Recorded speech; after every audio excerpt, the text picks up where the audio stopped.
नमस्कार, MCR न्यूजमध्ये आपल्या सर्वांचं स्वागत आहे। MCR न्यूजच्या माध्यमातून अनेक व्यक्तींच्या मुलाखतीचं आयोजन या ठिकाणी केलं जातं। सामाजिक, राजकीय, शैक्षणिक, आरोग्यविषयक आदी मुलाखती घेऊन आपल्यापर्यंत पोहोचण्याचं कार्य MCRच्या माध्यमातून केलं जातं। आज आपल्या समवेत असंच एक व्यक्तिमत्व उपस्थित आहे, ज्या मूळ कोल्हापूरच्या रहिवासी आहेत, परंतु त्या सध्या गेल्या 10 वर्षापासून नांदेड इथे स्थायी झालेले आहेत। शिक्षण क्षेत्र आणि आता सध्याचं शिक्षण क्षेत्र आणि आधुनिक शिक्षण क्षेत्र यातील दरी आणि असणारा फरक जो आहे तो आपण आज त्यांच्याकडून जाणून घेणार आहोत। जसं की आपल्याला माहीतच आहे की गेल्या 2 वर्षापूर्वी लॉकडाऊनची परिस्थिती किंवा 2 वर्ष लॉकडाऊन होतं, ऑनलाईन शिक्षण पद्धती आणि पूर्वीची शिक्षण पद्धती आणि यामुळे मुलावर झालेले परिणाम चांगले असो किंवा वाईट असो या संदर्भात आपण आज त्यांच्यासोबत हितगुज करणार आहोत। सर्वप्रथम आपण त्यांचं MCRच्या वतीने स्वागत करू। नमस्कार मॅडम, आपलं सर्वप्रथम MCRमध्ये स्वागत आहे। नमस्कार। मला सर्वप्रथम आपण हे सांगा की आजची शिक्षण पद्धती आणि आधुनिक शिक्षण पद्धती कशा प्रकारची होती किंवा शिक्षण पद्धतीमध्ये कसे बदल झालेले आहेत? सर, आत्तापर्यंत प्रत्येकाचाच, पालकांचा असो किंवा शिक्षकांचा असो, मुलांना शिक्षण देतानाचा दृष्टिकोन हा असायचा की पुढे चालून मूल त्याच्या आयुष्यामध्ये काहीतरी नोकरी लागून तो यशस्वी झाला पाहिजे। म्हणजे नोकरी लागण्याच्या दृष्टिकोनातून शिक्षण, नोकरीसाठी लागणारी आवश्यक कागदपत्र, आवश्यक सर्टिफिकेट्स मिळवणं हा शिक्षण घेण्याचा मुख्य हेतू, उद्देश हा आजपर्यंत असत होता। परंतु आपण पाहतोय की बदल खूप झपाट्याने होत आहेत आणि आता नोकऱ्याच नाही आहेत तर बऱ्याच मुलांना, विद्यार्थ्यांना उद्योजकतेकडे वळावं लागतंय, वेगवेगळ्या वाटा चोखाळाव्या लागतात आणि त्या अनुषंगानं मुलांच्या शिक्षण पद्धतीमध्ये सुद्धा मग आमूलाग्र बदल होणं हे अपेक्षित आहे, नैसर्गिक आहे, साहजिक आहे। अगदीच आपण जसं म्हणलं की शिक्षण पद्धतीमध्ये आमूलाग्र बदल होणं अपेक्षित आहे। असं म्हटलं जातं की शिक्षण हे जेवढं चांगलं शिक्षण विद्वत्ता घ्याल, जेवढं ज्ञानी व्हाल तेवढे आपण मोठे व्हाल किंवा क्रांती करू शकाल। तर गेल्या 2 वर्षाचा कालखंड बघता जेव्हा ऑनलाईन शिक्षण पद्धतीमध्ये आली आणि सर्व पालकांवरती वेळ आली की जी पालक म्हणायची 2 वर्षापूर्वी की मुलांच्या हातामध्ये मोबाईल अजिबात द्यायचा नाही, जेव्हा मुलगा 10वीला किंवा 12वीला जरी आफ्टर ग्रॅज्युएशन होईल तेव्हाच त्याला मोबाईल द्यायचा, पण निसर्गाने अशी वेळ आणली की मुलांच्या हातात मोबाईल द्यावा लागला। तर ऑनलाईन पद्धतीमुळे मुलांमध्ये खऱ्या अर्थाने शिक्षण पद्धतीमध्ये सुधारणा झाली का शिक्षण पद्धतीमध्ये काही बिघाडली किंवा शिक्षण ज्या पद्धतीने घ्यायचं होतं त्या पद्धतीने ती मुलं शिक्षण घेऊ शकतील का? पहा सर, खूप महत्त्वाचा प्रश्न आहे हा। याचं उत्तर मी देण्यापेक्षा आपल्यासमोर ऐकणारे प्रत्येक पालकच याचं उत्तर देत आहेत की खूप अपेक्षांनी सगळ्यांनी मोबाईलकडे पाहिलं होतं, ऑनलाईन पद्धतीकडे पाहिलं होतं, परंतु याचं फलित आज आपल्याला कळतंय की मागच्या 2 वर्षात आमच्या मुलांना काय मिळालं तर विशेष काहीही मिळालेलं नाही। आपल्या भीतीमधून आपण या ऑनलाईन शिक्षण पद्धतीला थोडेसे शरण गेल्यासारखे झालो। प्रत्यक्षात काय आहे ना की शिकणं ही एक नैसर्गिक प्रक्रिया आहे। तुम्हाला कुणी शिकवलं नाही, तुम्ही शाळेत गेला नाहीत, शिक्षक समोर नाही म्हणून तुम्ही शिकत नाहीत असं मुळीच होत नाही। तर प्रत्येक व्यक्ती, शाळेत जाणारा, न जाणारा, लहान मूल, प्राणी, पशु, पक्षी, माणूस, म्हातारी माणसं सगळीच जण अव्याहतपणे कंटिन्युअसली शिकत असतात। तर हा जो 2 वर्षांचा काळ होता लॉकडाऊनचा, हा सुद्धा प्रत्येकालाच, तुम्ही, मी सुद्धा या लॉकडाऊनमध्ये बऱ्याच गोष्टी शिकलो। तर आपली मुलं सुद्धा काही वेगळ्या गोष्टी शिकली असती। आपण त्यांना हे जे प्रश्नोत्तर किंवा पाठ्यपुस्तक किंवा लेखन वाचन यालाच आपण ज्याला शिक्षण म्हणून जर घेतलं आणि आपण मग त्या मोबाईल मुलांच्या हातामध्ये दिले अगदी घाबरून जाऊन आणि शाळांनी दिवसाचे 2 तास, मोठ्या मुलांच्यासाठी 4 तास हे जे काही शिक्षण द्यायला सुरुवात केली तर याचे तोटे प्रचंड प्रमाणात झाले सर। सगळ्यात पहिल्यांदा मी असं सांगेन की 100% मुलांच्यापर्यंत हे क्लासेस पोहोचलेच नाहीत, बरोबर। अगदी 25 ते 30% विद्यार्थ्यांना हा लाभ घेता आला। यातील सुद्धा विद्यार्थ्यांना शहरी भागामध्ये जिथं मोबाईल मिळाले हातामध्ये, तेव्हा त्या मुलांनी, जेव्हा आम्ही वर्गामध्ये व्यक्तिशः समोर उभे असतो तेव्हा प्रत्येक मुलाचं लक्ष आपल्याकडे केंद्रित करण्यासाठी आम्हा शिक्षकांना अनेक गोष्टी कराव्या लागतात। समोर म्हणजे अगदी समोर शिक्षक असून सुद्धा मुलं एकाग्र होऊ शकत नाहीत। तिथं मोबाईलच्या त्या छोट्याशा स्क्रीनवरती मुलानं 30 मिनिटं किंवा 40 मिनिटं शिक्षकाचं एकचित्तपणे ऐकावं ही अपेक्षाच गैर आहे। आणि मोबाईल हातात आल्यानंतर बऱ्याच मुलांना गेमिंगची सवय लागली सर, स्क्रीन ॲडिक्शन झालेलं आहे। बरीच मुलं खोटं बोलायला शिकली आणि डोळ्यांच्यावर, शरीरावर जे मानसिक किंवा शारीरिक जे दुष्परिणाम झाले त्या सगळ्यांची आता आपल्याला या पुढच्या येत्या या आता ही सुरुवात झाली सर या चर्चेला, की मागच्या 2 वर्षात काय दुष्परिणाम झाले यावरती आता चर्चा सुरू झाली नेमकी. अगदीच आपण जसं म्हणालात आता की लॉकडाऊनच्या काळामध्ये ऑनलाईन शिक्षण पद्धती होती, पुढे पण लॉकडाऊन होईल माहिती नाही, परिस्थिती काय येईल आपल्याला माहिती नाही आहे. परंतु ऑनलाईन शिक्षण असणं या शिक्षणासाठी आपला या शिक्षणाला विरोध आहे का विरोध नाही आहे, कशा पद्धतीने? माझा पूर्णतः विरोध आहे. मी ज्या पद्धतीनं मागील 8 वर्ष काम करते नांदेडमध्ये आणि माझ्या आयुष्याची जवळजवळ मागची 23 वर्ष मी शिक्षण क्षेत्राशीच रिलेटेड आहे, काम करत आहे आणि अनेक वेगवेगळ्या पद्धतीच्या विद्यार्थ्यांच्या बरोबर जेव्हा आम्ही डील करतो, त्यांना भेटतो, बोलतो, त्यातल्या त्यात समस्या असलेल्या विद्यार्थ्यांना भेटतो, तेव्हा लक्षात येतं की या मुलांना फक्त एक विश्वास देण्याची गरज असते, जो विश्वास तुम्ही ऑनलाईन नाही देऊ शकत. आणि प्रत्येक मूल हे वेगळं आहे, त्याला तुम्ही स्टेरिओटाईप एकच उत्तर किंवा एकच व्हिडिओ हा सगळ्याच विद्यार्थ्यांच्यासाठी सोल्युशन ठरत नाही, उत्तर ठरत नाही. प्रत्येक विद्यार्थी वेगळा आहे आणि विद्यार्थ्यागणिक जसा विद्यार्थी वेगळा आहे तसे शिक्षकही वेगळे आहेत. प्रत्येक शिक्षकाचं व्यक्तिमत्व वेगळं आहे. एकच विषय मी शिकवणं आणि तुम्ही शिकवणं तर तुमच्या पर्सनॅलिटीचा काही एक फायदा त्या विषयाला न्याय देताना निश्चितपणे होत असतो, माझ्या पर्सनॅलिटीचा काही एक वेगळा फायदा हा होत असतो. त्यामुळं वेगवेगळे शिक्षक विद्यार्थ्याच्या जीवनात येणं आणि त्या ज्ञानाबरोबरच त्या शिक्षकाच्या व्यक्तित्वाचाही काही एक प्रभाव त्या विद्यार्थ्याच्या व्यक्तिमत्वावर पडणं आणि त्यातून विद्यार्थी घडणं ही खरं तर शिक्षण व्यवस्थेची अपेक्षा आहे, गरज आहे. तर एकच व्हिडिओ मग असं करा ना की सगळ्याच देशाला एक ठराविकच 10 टीचर निवडा आणि सगळ्या संपूर्ण देशाला या 10 शिक्षकांच्याकडून ऑनलाईन शिकवू शकतो ना. पण हे सोल्युशन नाही आहे. याच्यातून खूप कमी टक्के विद्यार्थी, मी तर म्हणेन 0.001% विद्यार्थी कदाचित अशा पद्धतीनं शिकू शकत असतील. आपण जसं म्हणालात की ऑनलाईन शिक्षण पद्धतीला माझा पूर्णतः विरोध आहे, पण 21व्या शतकामध्ये असं सांगितलं जातं की संगणक युग आहे आणि ऑनलाईन शिक्षण पद्धती फार महत्त्वाची आहे. बरोबर. याही काळामध्ये बऱ्याच ऑनलाईन परीक्षा झाल्या. हो. मुलं परीक्षाच्या काळामध्येच फक्त ऑनलाईन परीक्षा म्हणजे घरात बसून दिल्या गेल्या. बरोबर. आपण म्हणता तसं की विरोध असायलाच पाहिजे, कारण 90% विद्यार्थ्यांनी हा अभ्यास पूर्णतः केलाच नाही. यानंतर जे आपल्याला प्रश्न भेटायला लागला की ऑनलाईन शिक्षण पद्धती आहे, मुलांनी क्लासेस करायला पाहिजेत, पण मुलं गेमिंगच्या आहारी गेले. आता ही मुलं जी आहेत शिक्षणाच्या नावाखाली मोबाईल पालकांनी घेऊन दिले, पण आता ही मुलं जी आहेत तर अर्धा वेळ आता गेमिंगमध्ये घालतायत. आता शाळा सुरू झाल्यात, हा भाग वेगळा झाला. परंतु याच्या अगोदरचा जो काळ होता 2 वर्षाचा, मुलं पूर्णतः मोबाईलमध्ये त्याला काय म्हणता येईल की मोबाईल ॲडिक्ट झाले होते, ॲडिक्ट होऊन गेले मोबाईलमध्ये. तर अशा परिस्थितीमध्ये आपण पालकांना किंवा त्यांच्या पाल्यांना किंवा काय सल्ला देऊ शकाल की या मोबाईलमधनं बाहेर येण्यासाठी कसं परावर्त करता येईल? सर, ॲडिक्शन हा कशाचंही ॲडिक्शन हा वर्ल्ड हेल्थ ऑर्गनायझेशनच्या सर्वात गंभीर आजारातल्या नंबर 3चा आजार आहे. कशाचंही ॲडिक्शन असो. तर मुलांना, तरुणांना होणारं हे जे स्क्रीन ॲडिक्शन आहे, मोबाईलचं ॲडिक्शन आहे, याच्यातून बाहेर काढण्यासाठी अगदी दारूचं व्यसन सोडवायला जेवढे कष्ट लागतात तेवढेच कष्ट किंबहुना त्यापेक्षा अधिकचे कष्ट हे आपल्याला आता करावे लागणार आहेत. यासाठी मुलांना मग अगदी रिहॅब सेंटर्स सुरू झालेत सर. आपल्याला माहीत आहे पुण्यासारख्या सिटीजमधून मोबाईल ॲडिक्शन कमी करण्यासाठी रिहॅब सेंटर्स सुरू झालेले आहेत. डोळ्यांचं अतोनात नुकसान झालेलंच आहे. तुम्ही मला एक आत्ताच बोलता बोलता म्हणालात की मुलांनी ऑनलाईन परीक्षा दिल्या. मला असं सांगायचं आहे, जेव्हा तुम्ही शिकून तयार होता, जेव्हा तुमच्याकडे नॉलेज आहे, तुमच्याकडे माहिती आहे, तुमचा अभ्यास चांगला झालेला आहे, तर मग ती परीक्षा कोणत्याही माध्यमातून तुम्ही देऊ शकता. कम्प्युटर्स वापरू नका असं म्हणणं नाही आहे. ऑनलाईन शिक्षण पद्धतीला विरोध आहे याचा अर्थ की मोबाईलच्या स्क्रीनसमोर बसून तुमचे शिक्षक मोबाईलवरती झूम मीटिंगद्वारा किंवा फेसबुक लाईव्हच्या द्वारा तुम्हाला काहीतरी शिकवतील आणि तुम्ही ती पहिल्यांदाच इतर कुठूनही न शिकता स्क्रीनवरती पाहत तुम्ही ते शिकणार आहात, ग्रहण करणार आहात. हे आमच्या शिक्षण पद्धतीच्या किंवा आत्तापर्यंत आमची पाठ्यपुस्तकं जशी शिक्षण मंडळानं बनवली आहेत तसं सुद्धा शिकवता येत नाही ऑनलाईन पद्धतीत.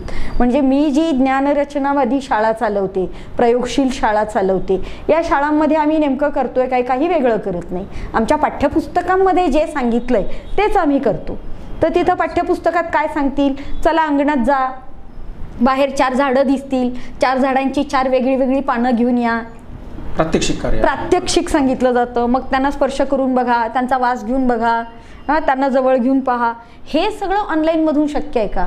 गणिताचा एखादा एक्सपेरिमेंट करायचा आहे, उदाहरणार्थ आम्हाला त्यांना मापन पद्धती शिकवायची आहे, तर आम्ही शाळेमध्ये मुलांना चक्क छोटे छोटे औषधाच्या बाटल्यांच्या बरोबर जे मेजर्स येतात, छोटी टोपणं येतात, ती आणायला सांगतो. त्यामध्ये 5 ml पाणी किती होतं आहे, तेच चमच्याच ओतलं तर किती होतं आहे, तेवढ्याच त्या चमच्यानी एखाद्या काड्यापेटीच्या आतला बॉक्स भरायचं आहे आपल्याला, ते किती चमच्यामध्ये तो भरतो, म्हणजे ती काडीपेटी किती ml आहे, चहाचा कप किती ml आहे, कपातून मग तुम्ही एखादा जग घेतला, मग घेतला, तो केवढा आहे, त्या जगाने तुम्ही बादली मोजली, ती किती लिटरची झाली.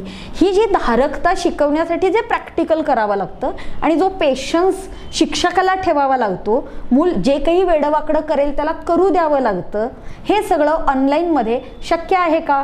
ॲज अ शिक्षक म्हणून तरी मला हे शक्य नाही वाटत आणि मी हे केलं नाही. आपण जसं आता प्रयोगशील शाळेचा उल्लेख केला की त्या प्रयोगशील शाळेमधून मुलांना वेगवेगळे जी काही आपण साहित्याच्या माध्यमातून काही जडणघडण करून घेता, जसं काही किल्ले म्हणता येतील किंवा सारवण वगैरे असेल किंवा आणखी वेगवेगळे खेळ म्हणण्यापेक्षा काही ज्याला आपण नागोबाचं घर वगैरे असं काही जे असेल, तिथे पण तुम्ही मुलांना डेअरिंगनं तिथे जायला लावता आणि मुलांकडनं ते कार्य करून घेता. आणि ही मुलांकडे म्हणजे थोडक्यात असं म्हणता येईल की ती डेअरिंग म्हणता येईल मुलांमध्ये त्या शिक्षण पद्धतीमधली. परंतु या शिक्षण पद्धतीला मुलं व्यावहारिक दृष्टिकोनातून कितपत तयार आहेत किंवा तयार होतात का पालक वगैरे असं? हो, ज्यांना शिक्षण म्हणजे काय कळतं असे पालक निश्चितच आमच्यापर्यंत येतात. आणि आम्ही असं वेगळं काही डेअरिंग वगैरे असं मी नाही म्हणणार या गोष्टींना, कारण आम्ही निसर्गाच्या खूप जवळ आहोत. शिक्षण घ्यायचं सगळ्यात पहिल्यांदा आपल्याला, जर आपण सगळ्या गोष्टी जर कुठून शिकलो असू तर आपण त्या निसर्गाकडून शिकलेलो आहोत. वेगवेगळ्या मशिनरीज बघा, वेगवेगळी वाहनं बघा, या सगळ्या वाहनांच्याकडे बघितल्यावर मुलं स्वतः सांगतील तुम्हाला की कोणतं वाहन कोणत्या प्राण्यासारखं दिसतंय. तर अगदी विमान असेल, जहाज असेल, हे सगळं आपण निसर्गाकडून शिकलेलो आहोत. मुलांना जर शिकवायचं असेल, निसर्ग वजा केल्यावर तुम्ही मुलांना काय शिकवणार? अक्षरं लिहायला वाचायला शिकवणं म्हणजे मुलांना कोडिंग डिकोडिंग शिकवणं आहे. ह्या काही संज्ञा आहेत, हे काही कोड्स आहेत, चिन्ह आहेत. चिन्ह आपण ठरवतोय आणि चिन्ह वाचायला शिकवतोय. चिन्ह वाचणं, चिन्ह ओळखायला शिकणं म्हणजे ज्ञान ग्रहण करणं नव्हे.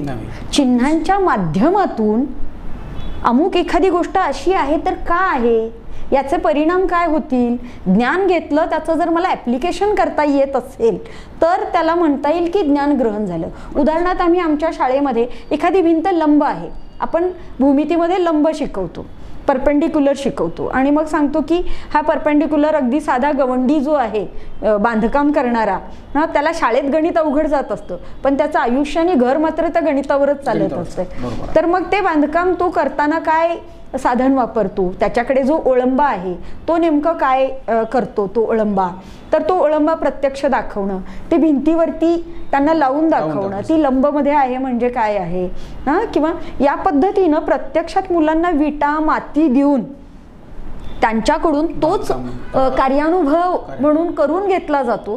तेव्हा निश्चितच मुलांच्यामध्ये अनेक गोष्टी त्यांना शिकायला मिळतात. म्हणजे फक्त परपेंडिक्युलर इथं मुलं नाहीत शिकत, तर याचबरोबर मुलं श्रमप्रतिष्ठा पण शिकतात. म्हणजे समाजातला एक घटक आहे, त्याचं काम किती चॅलेंजिंग आहे, तर त्याच्याकडे पाहण्याचा त्यांचा दृष्टिकोन बदलतो. ही गोष्ट ही महत्त्वाची नाही आहे का? म्हणजे आपल्याला विद्यार्थ्याला किंवा कोणत्याही मुलाला समाजामध्ये एक योग्य व्यक्ती म्हणून, समाजशील व्यक्ती म्हणून जगता आलं पाहिजे. त्यासाठी हे शिक्षण त्याला उपयोगी ठरलं पाहिजे. त्यासाठीचं शिक्षण शाळेतून दिलं गेलं पाहिजे. आपण प्रयोगशीलता या विचारात निसर्गाच्या सानिध्यात वाढलं, निसर्गाच्या सानिध्याला निसर्गाला आपण जवळ केलं पाहिजे. हा उद्देश अगदी चांगला आहे, कारण निसर्गाचं जतन करणं हे प्रत्येक मानवी मूल्यांचं किंवा मानवाचं काम आहे, तसंच कर्तव्य आहे, त्यांनी ते केलंच पाहिजे. परंतु हे उपक्रम राबवत असताना आपली मुलं इतर मुलांसारखी इतर परीक्षा अर्थात स्पर्धा परीक्षा किंवा ज्या छोट्या मोठ्या स्कॉलरशिप सारख्या परीक्षा घेतल्या जातात त्या परीक्षेला पात्र ठरतात का, किंवा पात्र ठरतात म्हणजे यशस्वी होतात का? हो, निश्चितच मला सांगायला आनंद वाटतो सर की माझ्या शाळेतील कुणीही मुलं बाहेर ट्युशनला प्रायव्हेट क्लासेसला जात नाहीत आणि या कसल्याही क्लासेसला न जाता आमच्या शाळेतील अगदी शेतकऱ्यांची मुलंसुद्धा नवोदयसारख्या परीक्षांमध्ये यशस्वी झालेली आहेत. माझ्या शाळेतून एकाच घरातून 2 विद्यार्थी नवोदय परीक्षेला सिलेक्ट झाले, इतर कोणत्याही अधिकच्या मार्गदर्शनाशिवाय. शिवाय इथं काही स्पेल-बी कॉम्पिटिशन्स नांदेडमध्ये झाल्या होत्या. तिथली जवळजवळ एका गटातली, ज्या वयोगटात आमच्या मुलांनी पार्टिसिपेट केलं होतं, तर सगळी बक्षिसं माझ्या शाळेला मिळाली होती. हे मला आनंदानं सांगावंसं वाटतं. मुलं खरोखरच बाहेरच्या जगातल्या कोणत्याही स्पर्धेसाठी निश्चितच चांगल्या पद्धतीनं पात्र होतात या पद्धतीनं, कारण ती रट्टा मारून शिकत नाहीत. ती त्यांच्या आवडीनं शिकतात आणि पुस्तकात जेवढं अपेक्षित आहे त्यापेक्षा जास्त शिकतात आणि त्यांच्या कलेनं शिकल्यामुळं ते अवगत करतात. त्याचं ॲप्लिकेशनसुद्धा लाईफमध्ये सुद्धा ती मुलं ते वापरताना आम्हाला आढळतात सर. म्हणजे अर्थातच मुलांना शिक्षण पद्धतीवर त्यांच्या काही परिणाम होत नाही किंवा स्पर्धा परीक्षा देण्यापासून किंवा स्पर्धा परीक्षेत पुरेपूर उतरतात. कोणत्याही जसं 2 वर्ष लॉकडाऊनची परिस्थिती होती, अशा काळामध्ये सर्व शाळा बंद होत्या, ऑनलाईन शिक्षण चालू होतं. बरोबर. अशा काळामध्ये फुलोराच्या विद्यार्थ्यांनी घर बसून होमवर्क केला का आपण प्रात्यक्षिकरित्या कशा पद्धतीने त्यांना शिक्षण दिलं?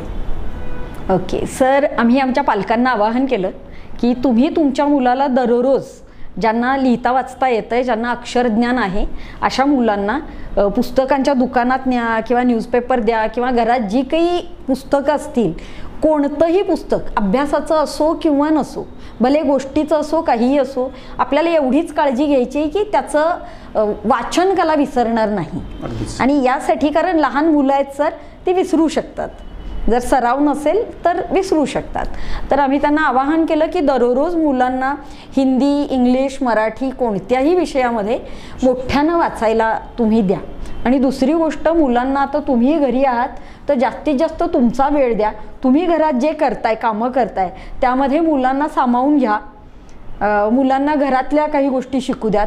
उदाहरणार्थ माझी 2 मुलं माझ्या शाळेत आहेत, तर लॉकडाऊनमध्ये माझी दोन्ही मुलं सर, एक मुलगा 6वीत आहे, एक 7वीत आहे, तर ही दोन्ही मुलं स्वयंपाक करायला शिकली. तर अशीच फुलोरातली इतरही मुलं घरामध्ये आईला मदत करायला शिकली, स्वयंपाक करायला शिकली. बऱ्याच जणांनी अवांतर वाचन भरपूर केलं सर आमच्या विद्यार्थ्यांनी. आणि आम्हाला असं जाणवलं की जे पालक आमच्याशी कॉन्टॅक्टमध्ये होते त्या मुलांना कसलाही सेटबॅक बसलेला नाही आहे. कुठल्याही पद्धतीनं ही मुलं मागं आलेली नाहीत, उलट ती पुढं गेलेली आहेत. माझ्या मुलांच्या बाबतीत तर मी असं सांगेन सर की माझ्या मुलांनी पुढच्या एका इयत्तेचा अभ्यास हा ॲडव्हान्समध्ये इतर मुलांच्याकडे जाऊन पुस्तकं मागून आणून केला.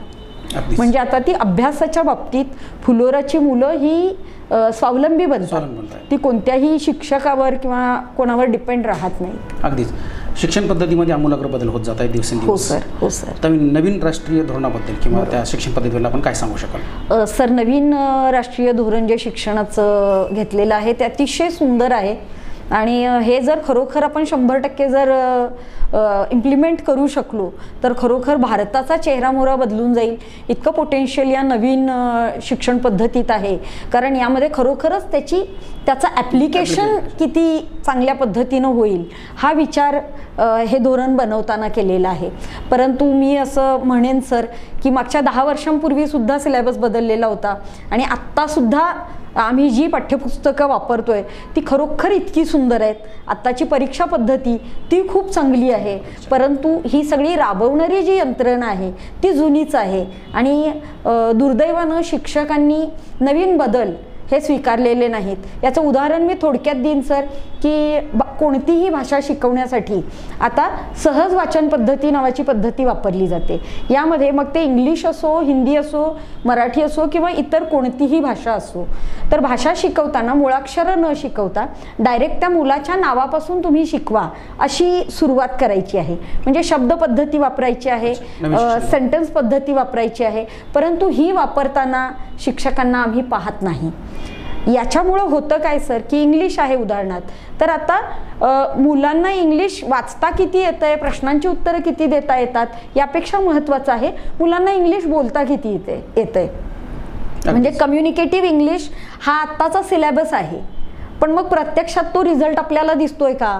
मुलं इंग्लिशमध्ये बोलतायत का? नाही.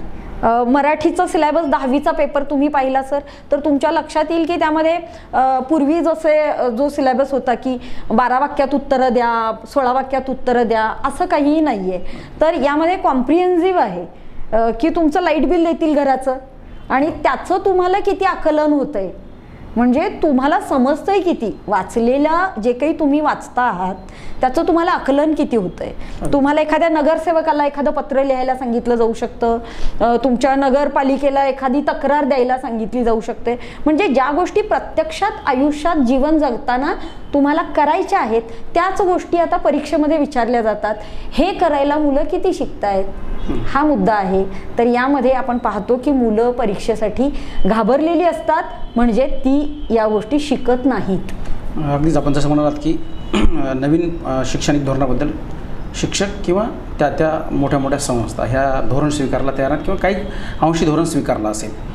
तर यावर्षीची शिक्षण पद्धती जी चालू आहे, आता नवीन अकॅडमिक इयर सुरू झालं आहे, ऑफलाईन शाळा सुरू झाल्यात, मुलं शाळेत येत आहेत. बरोबर. तर आपल्या आकलनानुसार किंवा आपल्या आकलनानुसार म्हणाल्यापेक्षा आपल्या एका संकल्पानुसार की आपलं काय प्रयोजन आहे की आपण पाल्य आणि पालकांना सांगू शकाल विद्यार्थ्यांसंदर्भामध्ये? सर मी हेच सांगेन की सगळ्या पालकांना आणि शिक्षकांना असं वाटतंय की ऑनलाईन शिक्षण पद्धतीमध्ये आमच्या मुलांचं मागे काहीही नुकसान झालेलं नाही. मुलांचे रेग्युलर पिरियड होत होते, तर मुलांचा अमुक एवढा इयत्ता झालेली आहे, अमुक हे होऊन गेलेलं आहे आणि याच्या पुढं जे आहे पुढचा सिलेबस कॅरी फॉरवर्ड करण्याची जे काही धोरण असेल तर हे आम्ही अजिबात करणार नाही. आम्ही पाहणार की कोणत्याही विद्यार्थ्याला त्याचं जितकं नुकसान झालं असेल, तो जिथं असेल त्याची इयत्ता न पाहता, त्याचा प्रेझेंट सिलेबस न पाहता, त्याला जिथून गरज आहे, हा जो पाठीमागं त्याचं झालेलं जी नुकसान आहे ते भरून काढणं, त्याचा पाया मजबूत करणं आणि त्याला शिक्षणामध्ये परत एकदा गोडवा निर्माण करणं आणि त्याला स्वतःला शिकावंसं वाटेल अशी इच्छा कशी निर्माण होईल, यासाठी जे जे करावं लागेल ते मी आणि माझी संपूर्ण टीम यासाठी आम्ही करणार आहोत. जाता जाता एक शेवटचा प्रश्न आपल्याला विचारला. गेल्या अनेक वर्षापासून आपण शिक्षण क्षेत्रामध्ये काम करत आहात. हो सर. खरं तर पाहिलं तर शिक्षण हे आमूलाग्र बदल होत आहेत, शिक्षण पद्धत स्वीकारल्या पण जात आहे.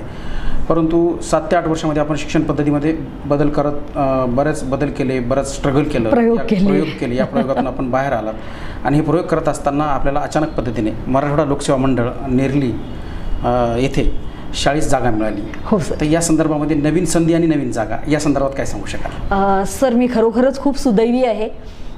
जसं की तुम्ही जाणता मागच्या 7 वर्षात आम्ही 3 जागा शाळेसाठी बदलल्या, स्थलांतर झालं आणि तरीही सुजाण पालकांनी आम्हाला भरभरून साथ दिली, प्रतिसाद दिला.